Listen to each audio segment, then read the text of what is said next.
So this is my school choice story, and I'm sharing it with you because as I'm knocking doors, I'm hearing, and other candidates are knocking doors and coming back to me about concerns that people have. I'm hearing that a lot of people have the same story. So I was a PTA president. I was very involved in my children's school. I ran a drama club there that I started with a couple of my own dollars to get it started.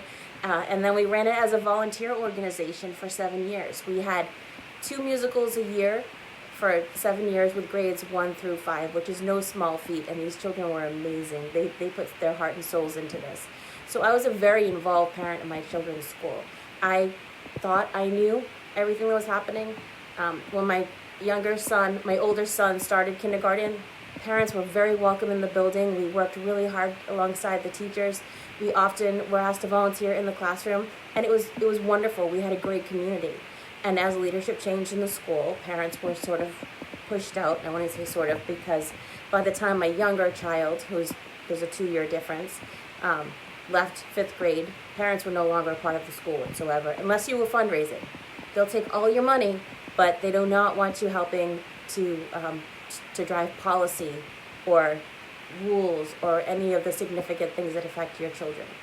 So I had, my son was in 3rd grade, he was exposed to a video in health class that was completely inappropriate for his age. I didn't know about it. A friend of mine told me because her child was very upset about it. When I asked my son, he became physically emotional and upset. I viewed the material. I went to the school and said this was inappropriate. I said that parents should be notified ahead of time. They disagreed that parents should be notified ahead of time, and they made it clear to me that the administration at the time actually said not to let parents know that it was happening. They did not want parents involved in the curriculum, and they did not want them involved in health class especially. So to make a very long story short, I put my name on a ballot, I became a legislator, and I changed the law in New Hampshire so that all parents now need to be notified 2 weeks ahead of time for any curriculum having to do with sex ed, human sexuality. And parents have the opportunity to review that curriculum, and if they disagree with it, they can choose a different way to teach their own child. For my school, once I passed the law, the teacher made it clear that she was not going to obey the law, and the administrator was not going to enforce the law. So I ended up homeschooling my kids for health class, and only health class. And you can do that in New Hampshire. And if you need help, reach out to me, and I will tell you how, and I will give you the laws that back that up. Then moving forward, I had actually moved them from public school from traditional public school to a public charter school. And when we first went there, we were very happy. We were very much aligned. It was academically challenging. It was a great school. Some of their friends from elementary school ended up going there as well, and we were very happy. And as leadership changed, because leadership is everything, so didn't the school. Academically, it wasn't challenging anymore, but beyond that, my kids were now fighting for their value system on a daily basis. In 7th grade, my son got into an argument with his teacher about abortion in 7th grade, and it wasn't a science class. It wasn't anything like that. And he came home really, really upset by the things that the teacher said to him. Then, moving forward, he had a teacher that was always touting the greatness of socialism and communism, and he would come home preparing arguments for her, which is great. I want my kids to understand and be able to fight for their value system. But this was Spanish class, and he wasn't learning any Spanish. This wasn't government or history. It was Spanish class. So he was not learning, and they would come home as the year went on more and more upset about the fact that they were fighting for their value systems inside that school, and they were not getting the academic support that we had gone to the school for. So I reached out to my friend Kate Baker, who runs the Children's Scholarship Program here in New Hampshire, Children's Scholarship Fund. It is a tax-deferred program that also accepts private donations. And let me just tell you, Kate Baker works her butt off to make sure that she's got funds to be able to get as many kids into programs that they want as possible. And that could be homeschooling, it could be tuitioning into a different school, it could be private school, but the money is used to actually support children and families. And I reached out to her and I said, I don't know what to do. Like, I feel like I'm fighting so hard every day for my kids' education, and I feel like they're now fighting for it. Like, they're not getting what they need, and it's really stressful. And she said, I want you to tour these schools with your kids. I want you to, find out about them, check them out. And I said, I can never afford it. We're a blue-collar family, and we could just never afford it. And she said, no isn't no until it's no, right? She was more basically that it's not no until you've exhausted all possibility, right? So I talked to my husband about it, and we were really nervous because we thought, okay, so what if we do get them in 1 year and we can't sustain that? Like, we're just not in a financial place because, like I said, we're a blue-collar family. My husband works 2 jobs, and I was a stay-at-home mom for a long time, and we made the sacrifices that went with that, and we just weren't in a situation where we could pay $1,000 a month for school. And so she gave me some guidance. I applied for the Children's Scholarship Fund, had my fingers crossed that we would qualify because we were on the upper end of the qualification there. And then I went to the schools. My son found a school my younger son found a school that he loved, and my older son found a different school. And they will be graduating from 2 different schools because they found the schools that fit them. So we went to the school. Sorry, someone's mowing their lawn and my dog just doesn't like it. So we went and spoke with the administrators at the schools and told them basically what we could afford.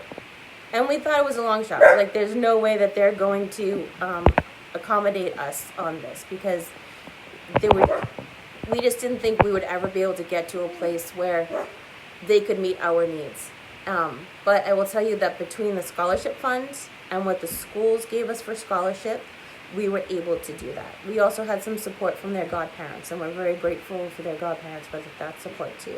So my kids are now in schools that they love, that support our values as a family, but also are academically challenging and support them as people. Like, they're really they're really good guys, but they don't get away with anything at school because they're still children and they could be mischievous.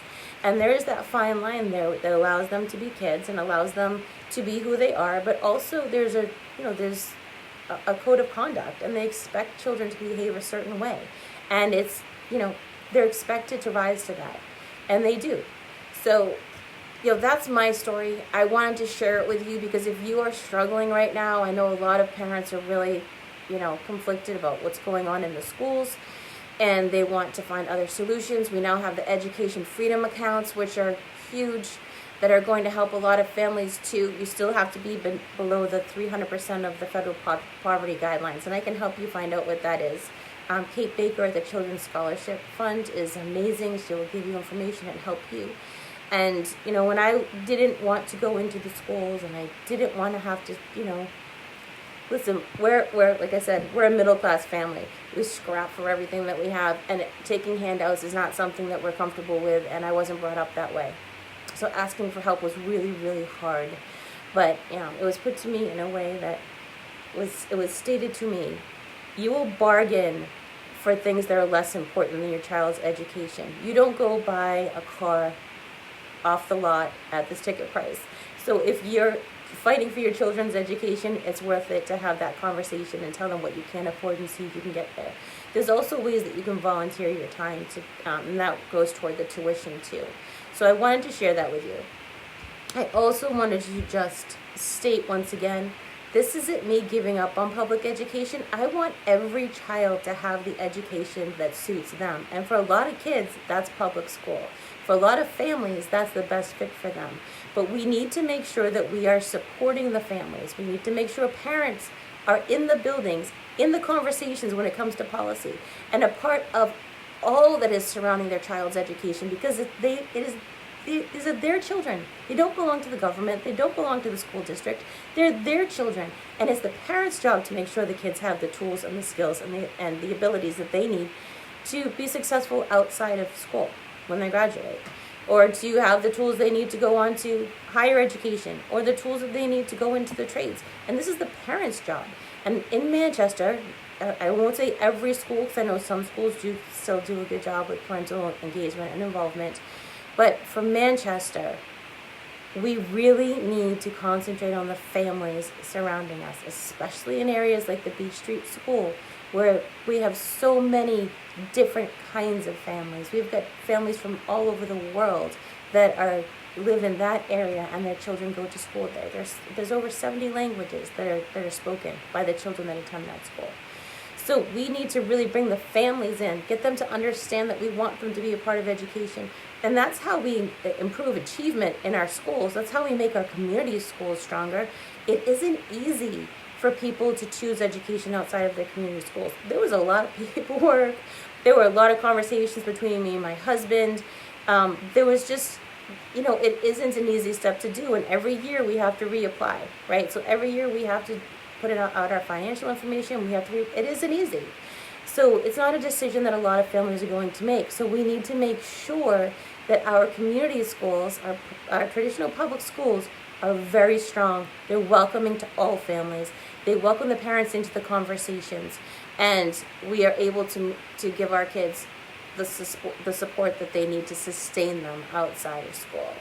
So that is my school choice story. I want to share it with you because I'm out there. I'm hearing that other parents have been, up against a wall when they're trying to advocate for their kids within the public school district. And a lot of parents are really upset about CRT, which is in our schools. I did a right to know request. It's there. We need to fight back. We need to fight back together. We need to fight back respectfully, but we need to make sure that our voices are heard in the public schools. I will also tell you that when my children, I did a right to know request on a school that my children went to about an issue, and I expected it to be a couple of pages long just to see how this situation happened, basically, with us, and the conversations that might have been happening with the administration. And when I got the right to know request back, I was stunned by the way parents are thought of, talked about, and discredited by certain administrators and teachers in this district. That being said, there are great teachers in our district that want to be supported. There are great teachers in our district that feel like their back is up against the wall, that they do not have support when it comes to disciplining children in their classroom, that they do not have support when it comes to teaching in their classroom the way they know how. That we passed the play-based kindergarten law. That was a prime sponsor for that. And teachers are not supported in implementing the play-based kindergarten because the administrators want to have higher test scores in kindergarten. There's a lot that we need to do. There is a lot of work to do. I have experience in education. I have my own personal experience that I can bring forward to help support other families and parents. But I will just tell you that as mayor, I will make sure that every parent has a voice, that our traditional schools are stronger and our charter schools are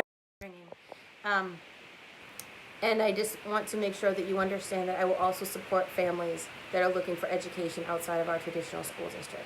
So that is my school choice story. Please reach out to me if you need help. The Children's Scholarship Fund of New Hampshire is doing the Education Freedom Accounts. They're also doing the Children's Scholarship Fund still, and they can help you and guide you along the way. If you have situations at your traditional public schools that you need help with, you can always reach out to me because I have a lot of experience dealing with that as well. So I hope you guys have a great Sunday. I'm getting out to the football game now, then I'll be door knocking and campaigning the rest of the day. So I hope that you have a blessed Sunday. And as always, be cautious and be kind to one another.